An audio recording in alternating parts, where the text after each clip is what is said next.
Messer a demandé zote Logo la boro zote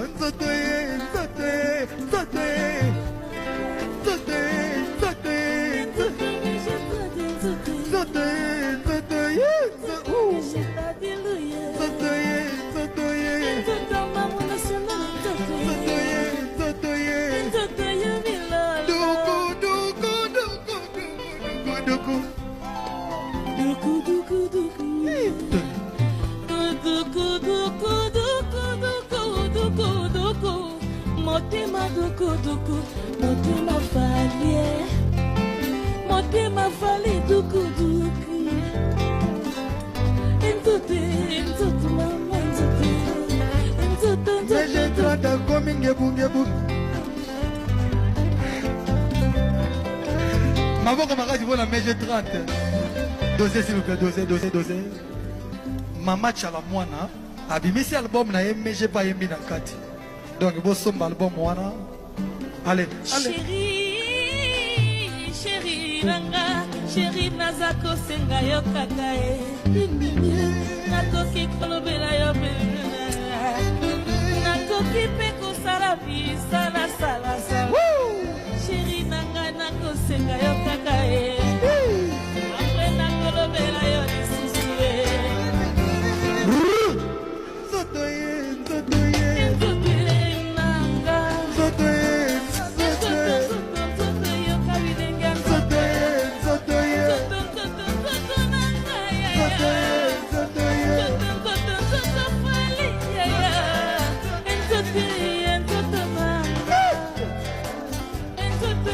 Applaudissez pour Maboko Marais pour la maison. Merci beaucoup. Ouais, merci Mégé. Tiens à moi, bip point ça va bien. Merci Mégé. Merci.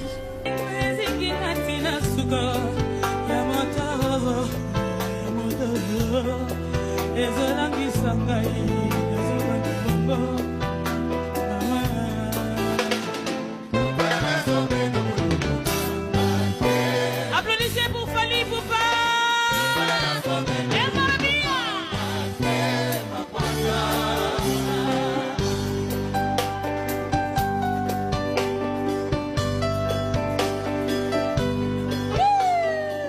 Très chic.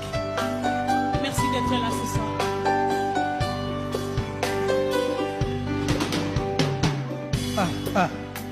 Azawapi, wapi bango, baye baloba keke bolingo ezalaka te, bongo ekwelinga lelo ezadine, nakutani no motema te. Anakola, akayuma, bafami babulaka ngana zala safo, yo perturbé babla ya binangai, ngayeye. Olia bolingo esifinga tina bolingo epesinga twa yebele bolingo epesinga twa yebele otama ya kolela sababe ngai ya kotanga soisa kozala kinzeki jose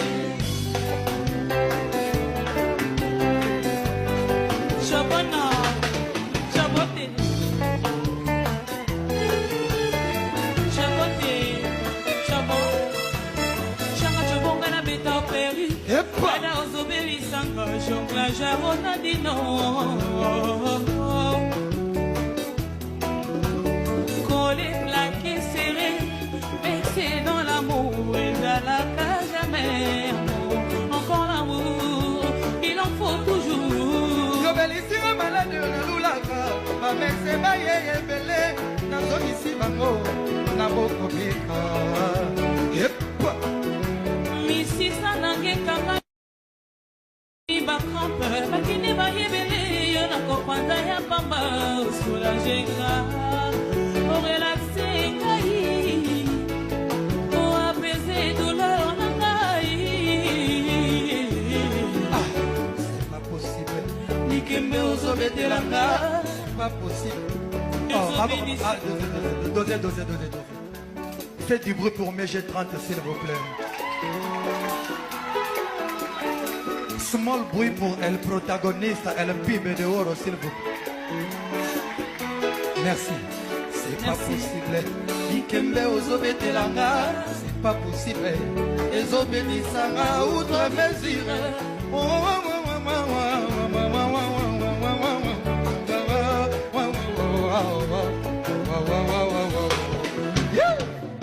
Nalapaki nakolela te o. Limisanga ndenge lelo lisusu na leli. Ma tendresse na ye meminga. Trop loin, trop loin, trop loin.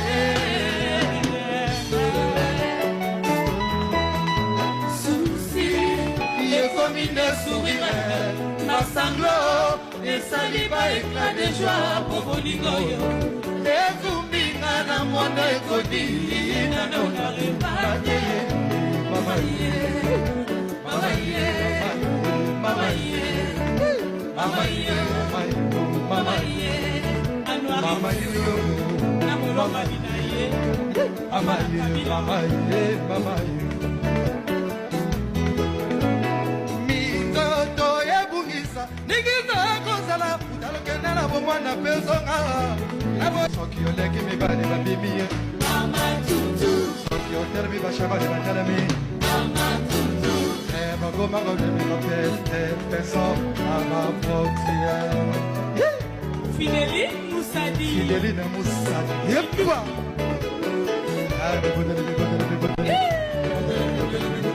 Mandoki, mandoki, mandoki yo.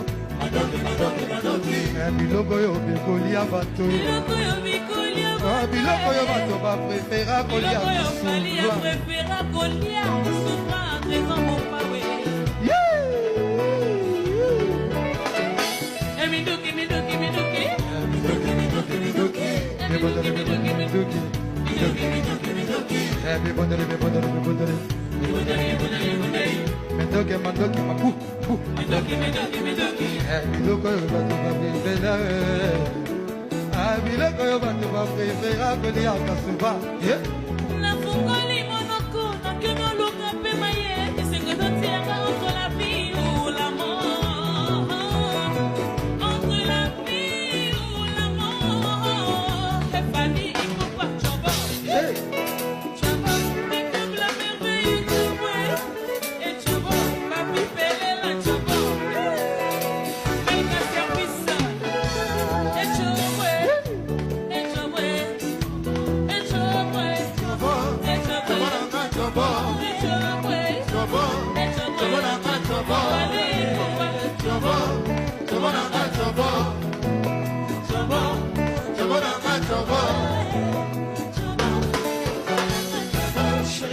Jali, leve oyasika, oyekelama, na miliki ya bajelu, ekila nango patomba subola mibalete o.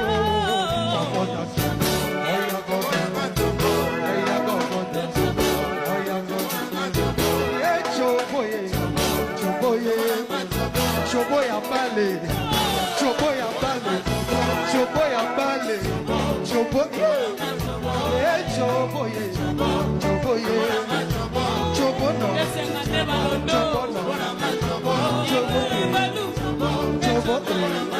choboye, chobono, choboye.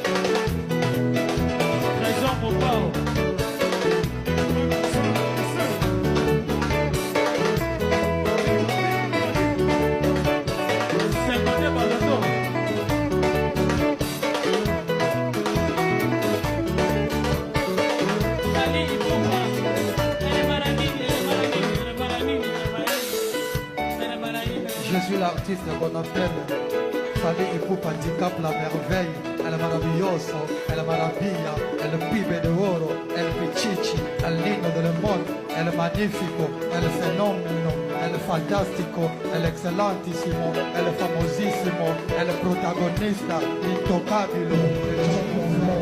Swag for life. Écoute la chanson. Ils ont chanté ça pour Maman Lia et sa fille.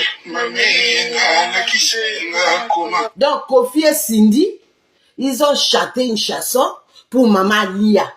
Et vous dites aujourd'hui que Kofi Olomide c'est responsable. Kofi, ta place est en prison, tu ne mérites pas. Le monsieur qui a passé tout son temps à VVV les filles, à coucher avec les petites filles de 16 à 17 ans, de dévierger les pauvres filles. Il faisait même le pipi dans la bouche de filles, Kofi Olomide. Il faisait le pipi dans la bouche de cette danseuse.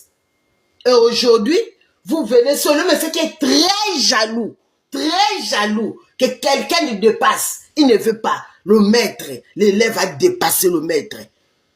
Quelqu'un qui a passé toute la génération à détruire. Tu as détruit beaucoup de vies des enfants d'autrui, Kofi Olomide. Hein? Il couchait avec Cindy dans le lit de Maman Lia. Il était marié à l'époque, pas maintenant. Il était marié également. Mais elle a envoyé sa femme pour s'occuper de ses enfants, pour coucher avec la fille. Et la fille, sa mère, c'est une dame qu'il a envoyé de faire tout pour gagner le mariage. Mais maintenant, c'est Maman Lia qui commence. C'est Cindy qui chantait pour Maman Lia, Maman Yenga, Bekise Yenga. Et aujourd'hui, tu vas pleurer. Je veux voir mes enfants. Quel enfant tu vas voir? Tu as combien d'enfants? 18 enfants que tu as fait avec les danseuses. Il fallait ramasser ça. Tout ça parce que Didi Stone a donné l'honneur à sa mère, à son anniversaire. C'est ça, c'est un jaloux qui n'aime pas voir quelqu'un évoluer. Parce qu'il a vu Didi Stone a donné l'honneur à sa mère. C'est ça. Tu vas pas arracher ça, Kofi. Hein? Tu vas pas arracher ça. Cindy, Kofi Olomide de l'époque, Cindy là maintenant parce qu'elle est bien. L'époque que Cindy était venue, très sale nounou. Mais Kofi Olomide couche avec cette fille dans le lit de sa femme. Hein? Kofi Olomide, olembo la Cindy nyena mololemu. Olembo la nyena lolemu. Parce que Cindy t'a obligé. T'as obligé le chantage. C'est le chantage que Cindy a voulu faire. C'est ça qu'ils sont partis se marier vite, vite. Mamé Yenga. Allez, chanson.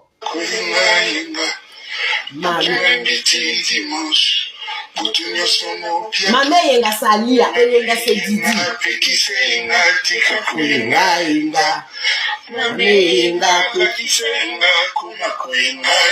Son fils totalement, c'est peut-être la séparation avec sa maman, le divorce. Peut-être qu'il a fâché. Mais je lui ai rien fait à elle. Yoka, je n'ai rien fait à elle. Mamé Yenga, Pekise Yenga, Tikako Yenga, Otinda Laura Sokoko. Laura Sokoko, Aya. Laura Sokoko, Aya Kofinga Didi. Mama Rifa, Anobale Ka Didi Azamwana na yote. Mama Rifa, c'est ton sang propre. Mama Rifa, ça l'émission, le lobby au sali. Mama Rifa, le chef de famille. Hey. Mama Rifa, a ça l'émission, que Mama Lia trompayo. Kofi. Kaka na ba français nanga ya kotenga ma oyo. Ba gabonais bazo yoka. Ba ivoirien bazo yoka po bazo benga. Ba camerounais bazo yoka. Tu es méchant, Kofi Olomide. Tu veux sacrifier la vie de Didi à cause de Cindy? Cindy qui va te donner rien, même un souris. Cindy n'a rien dans son ventre. Tu veux sacrifier la vie de l'enfant de Maman Lia. Tu as chanté Papa Maman Yenga. Tu as insulté. Oh, les enfants d'Alia. Tu es parti ramasser tous tes bâtards pour conquérir. Non, les silité. Sur la famille. Message oyo ekomi la vie na biso mopao vie na biso a bersa biso na musique ne ya kitoko oye ya ba tendresse ya ba caresse musique oye bersa biso vraiment vie na biso tolingaka o mingi mais il faut y bosser à part des choses vie privée na yo na vie professionnelle. Tomoni ces derniers temps on dirait aux en confusion à mélanger tout ce qui n'est pas dépression. Osalela bango bolamu bazongisa mabe balakisa yo elongi babombela yo mitema balakisa yo koseka babombela yo mitema opesa ya kolia basopela yo mai kaya s'il te plaît basoka lobi badeception alobi efase basalela yo mabe Minou, dans osala minu. Hein? Maman, Eza Kofi Moutatinda, que c'est Kofi Olomide qui a envoyé à Minou de venir dire ça. Ça, c'est manque de respect envers la maman de quelqu'un. Ouais. Manque de respect à maman Lia. Yo. Ou bien Cindy Moutatinda qui est Cindy, qui cite wana ya Cindy. Comme Minou a comme moi na musala. Yo, Minou. Moi na jibe aboti moi na wera bali kalate ye pazobota. Bino tata na bino akomisa bino yo Minou. Bokoma basi ya Kofi Olomide ya butu. Bolali na bandako na bino yemoka panza kabino makolo. Yemoka panza kabino makolo. Oya ko manquer respect na maman Lia. Toi tu es qui Minou? Toi tu es qui? Zoba zoba. Makangu ya Laura Sokoko. Laura Sokoko kotie misapa koki ko sente yete. Toi tu es qui pour akoloba? Maman Lia ya maman na yo. Makoso ya maman na yo. E mbusu zoba zoba ya maman no makoso. Hein? Soka tika ki o yata la bata. Ni minuta tu es bata. Ta mère est bata. Kofi Olomide bata. Bon, dis à maman Lia, je dis pardon, maman Lia. Maman Lia, c'est ta copine? Zoba, maman no moko tosi toi ko sakana na maman ya muninga. Kofi Olomide dépression neza mabe. Tala Minou, on est tata accompagné na mariage, il y a comme une dame de compagnie à Kofi Olomide. Bokeba na bino na mama Didi bokeba na mama ya Didi. Bo sakani na ye mingi Bo sakani na ye mingi tata peri tala ba loto. Na Cindy mwasi na bota te. Zoba dépression. Ti azobenga fali papa ya Keina wana dépression. Moya lo ba chevalier zate. Mbwa.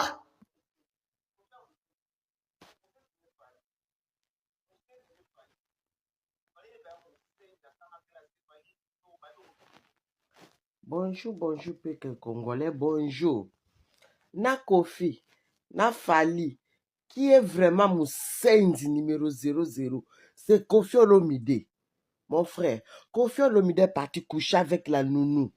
Kofi Olomide couche avec nounou jusqu'à aujourd'hui. Est parti marier nounou. Mariage, ménagère, nounou. Kofi Olomide qui est vraiment Moussendi. Moussendi Yasuka, c'est Kofi Olomide. Parce que Kofi Olomide a fini toute sa vie à coucher avec une danseuse.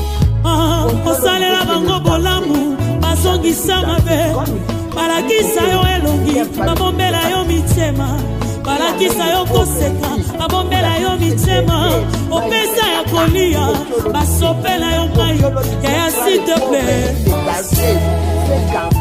bashoka lobi badeception lobi efase basalela yo mabe yaya bosana.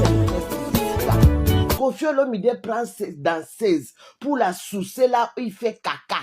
Là où c'est caca sort, Kofi Olomide oblige les danseuses. Si tu veux garder ton travail, tu es obligé de soucer là-bas. Qui est Moussendi? Nani aza Moussendi? Sa femme Cindy Leker. Sa femme qui ne fait pas des enfants. Trompe Zika. Cindy trompe Zika, rien. C'est Cindy qui a sacrifié sa vie, tous ses enfants, à cause de mariage de quelqu'un. C'est Cindy. Cindy a sacrifié tous ses trompes, tous ses matrices. Elle a vendu ça au diable. Cindy a vendu sa vie au diable à cause du succès de garder le mariage. La femme de Kofi Olomide, celle qui est maintenant nounou, c'est le nounou. Nounou. Cindy, c'était nounou de Kofi Olomide, nounou de Maman Lia. Mais elle était partie vendre ses trompes. Elle a vendu tous les trompes, elle a vendu tous ses enfants pour gagner le mariage qu'elle est aujourd'hui. Le mariage qu'elle a gagné aujourd'hui. Parce qu'elle a vendu son âme au diable. Papa, il faut venir, On va bien t'expliquer. Toi, Kofi, t'as payé le billet pour que tu viennes en Europe pour insulter Fali et sa femme. Non, on n'insulte pas moi. On explique comment Cindy a vendu tous ses enfants. Cindy a vendu l'âme, son âme, tous ses trompes pour gagner le mariage chez Kofi Olomide, pour chasser Maman Lia. Hein? Donc, comme elle a vu qu'on l'a promis que si tu vas, tous tes enfants, tu vas gagner ce mariage. Elle a fait. Toyoka. Quand ta femme te demande 10 fois, 20 fois, pour chaque querelle, pour chaque petite chose, même une grande chose. Non, je vais divorcer. Elle te demande ça tout le temps. Et puis un jour, tu ne dis rien, tu ne réponds pas, tu t'éclipses. Koffi Olomide mensonge. Tu t'éclipses comment? Chaque fois, il te demandait le divorce. Tu couches avec le danseuse dans son lit. Tu couches avec chanteuse dans la salle de bain de Maman Lia. Tu couches avec les danseuses dans la cuisine. Tous les danseuses connaissent la chambre de Maman Lia. Mais chaque querelle, quelle querelle? Parce que tu couchais avec les danseuses. Tu as amené la chanteuse Cindy Nounou, logée nourrie, dans le lit conjugal. Et tu voulais que la femme la ferme sa bouche. Elle ne peut pas parler. Et vous avez obligé à Maman Lia d'accepter Cindy comme une deuxième femme obligatoire. C'est Maman Rifa. C'est ça qu'elle a laissé. Quelle querelle que tu voulais chaque fois qu'elle fait. Parce que quand il t'attrape, quand Maman Lia t'attrape avec une femme dans sa maison, tu penses qu'elle veut dire quoi? Elle veut sourire. Ah, bravo, Koffi Olomide, tu as bien fait. Tu couches avec les danseuses dans la cuisine, dans la salle de bain de Maman Lia, dans la chambre de Maman Lia, dans le couloir, la maison de Maman Lia. Et tu ne voulais pas que cette dame parle. Tu ne voulais pas qu'elle parle. Oh, Koffi Olomide, tu es méchant. Tu es méchant. Tu es méchant. Et tu n'as même pas honte. Hein? Tu invites Didi pour venir au concert, pour venir voir comment la ménagère, la nounou va chanter dans le podium. Comment tu vas chanter avec Cindy. Comment vous allez s'embrassaner dans le podium avec Cindy. Et Didi va rester là pour vous regarder. Tu es malade. Tu es malade. Cindy était venue comme nounou logée nourrie. Donc tu l'as amené jusqu'au lit conjugal. Et tu dis à Didi de venir. Quand vous allez commencer à s'embrassaner dans le podium, Didi est là pour t'acclamer. Zoba. Zoba ya tata.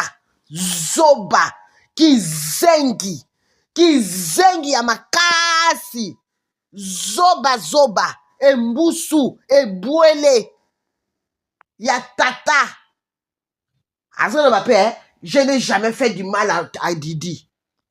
Tu n'as jamais fait du mal à Didi. Et puis, on a bololé Koffi. On a bololé, on a lukuta.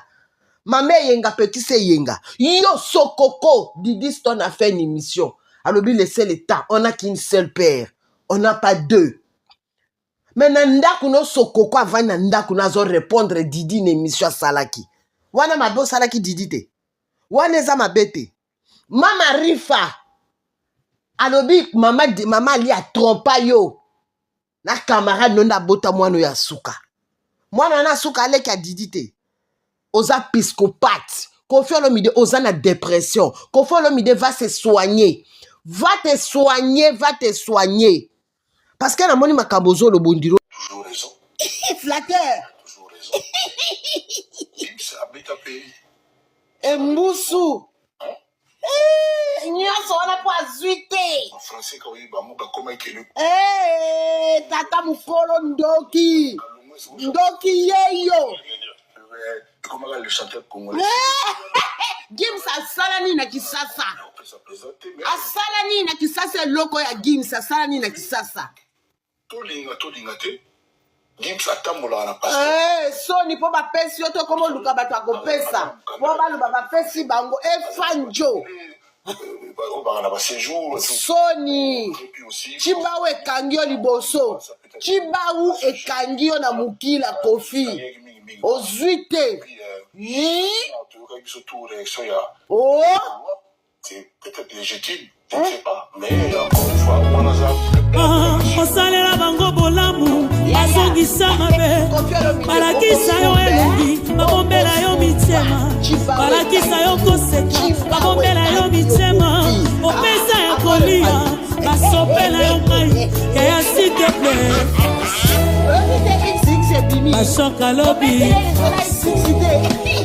badeception lobi efase basalela yo mabe ya bosana ngombe na banzoko kasi mokolo moko ngungi alelisa ye ngungi alelisi yo mwana musala alelisi yo Kofi okosumba Tassia ça va okoma lukela ba games nano lukeli bango te Comme père a toujours raison, le chef n'a jamais eu tort. Nyonso wa fali mwano yo ayebi ko frapper.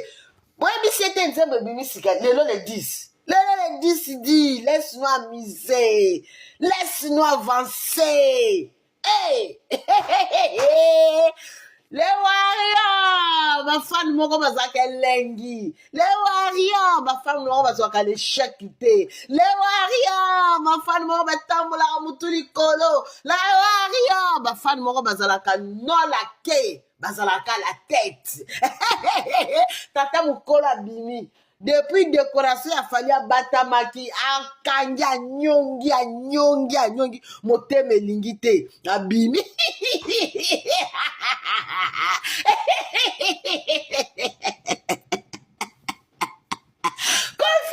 Wakovia, mobala sindi. Rola sokoko a sentata minu ozo koko, oso kipara ba koko. Lora sokoko ya ko sente minu lo mide, azo ba koko aso kipara ba. Bon, journée leki, tout ça la résumé ya concert, il y avait Nabiso, grand mon pa au Koffi Olomide. Oyo abeti na Kintsuka na lopele ya Roi Baudouin.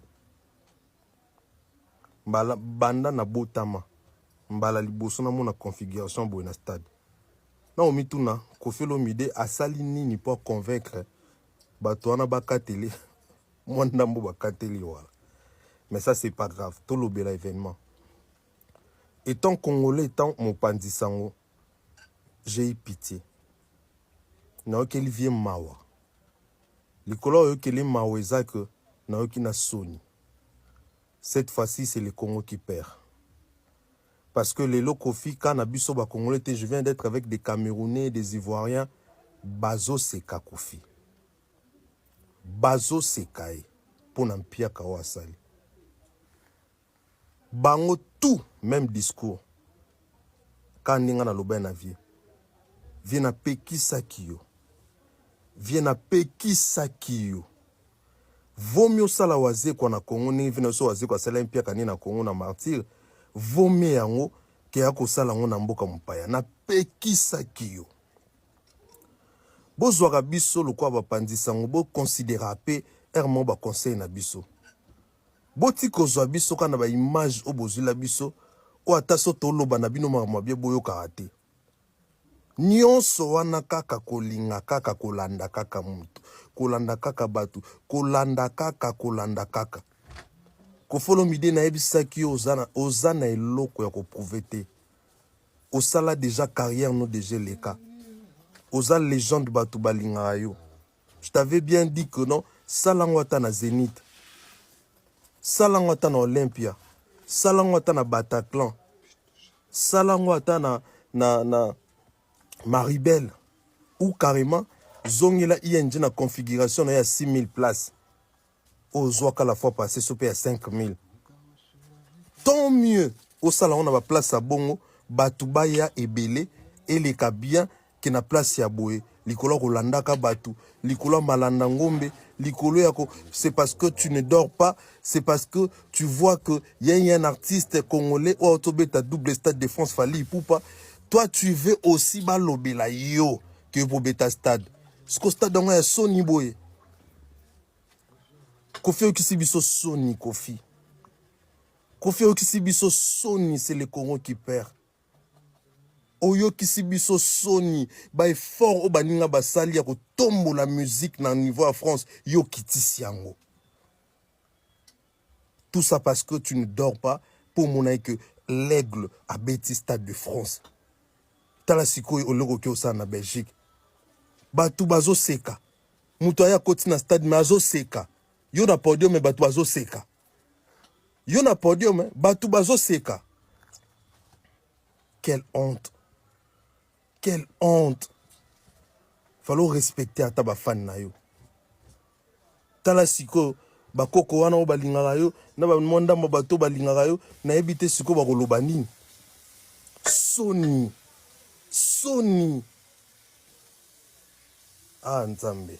Osali biso boye po nini? Osali biso boye pourquoi? Oza mutu moso sala ke loko non ata na Olympia engezala bien. Engezala bien. Tala papa Nyo Kalongo. Assez compliqué. Abeti asali anniversaire na bango ya orchestre na ye ya carrière na ye asali on a Zénith et l'équipe qui toko tout s'est bien passé. Pourquoi? Parce que a muté mama bena mutute. Pourquoi? Parce que carrière a mutute la lisake pongite. Pourquoi? Parce que alandaka batute. Ozolanda batu bongo, ozolongo kenda kobeta place a bongo, oli ozala pe ata bien na batu, ozape bien na batute. Kaka yondo kotinda ba finga famille batu. Kaka yondo zozala barankinda batu. Kaka yondo zoluka ba problème. Voilà maintenant le résultat. Kofio décevoir ngai. Kofio décevoir ba congolais. Kofio décevoir biso. Concert ma B. Concert esimbité. Concert ma B. Na batu msu ba yebi atate kobeti na Belgique. Dimanche moko normal batu ba vani na bango ba balali na ba avant ba okenda misa na bango lobby. Soni qui les gens nyonso lona ekwei na mai lelo carrière ekufi carrière esili osilisi obebisi nyonso lona lelo osali soni Kofi soni. Oh non, il a essayé, il a 70 ans, il n'a pas 70 ans. Kofi, il est né en 55. Il a 72 ans. Mais on ne va pas essayer dans un stade. Quand on va dans un stade, c'est pour remplir. Si on veut essayer, on essaie dans des salles de fête.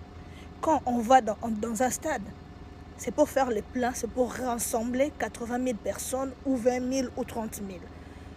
Tu sais que tu n'auras pas plus de 1000 personnes. Tu vas dans un stade faire quoi? Oser. Il est allé oser. On va oser dans un stade.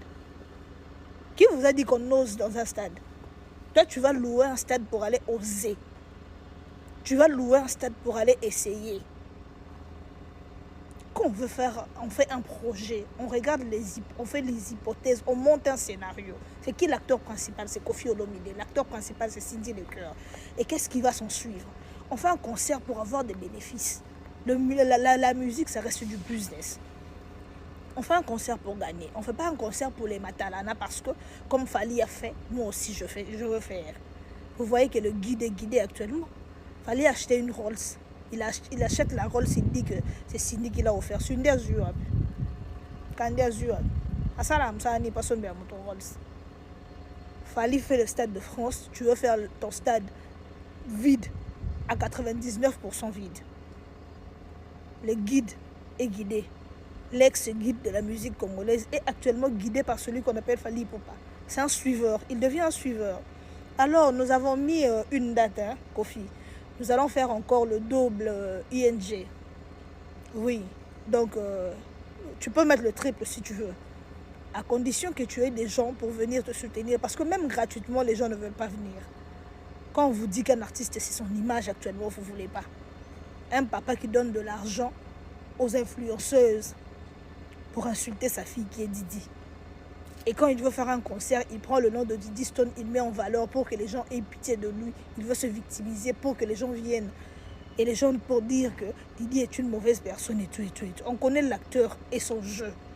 Oui, on connaît l'acteur et son jeu. Kofi, tu as peut-être joué avec tes fans de 1980 ou de 1970 ou quoi. Avec ces enfants de l'an 2000, papa, si ton image n'est pas soignée, c'est fini. Hein? Une triste fin pour l'artiste Koffi Olomide. Une fin tragique, rocambolesque. Nous, on est là pour rire. Hein? Pourquoi quand Fali a fait le Stade de France, vous n'avez pas utilisé le mot « oser » Pour Fali, on n'ose pas, mais quand c'est Koffi,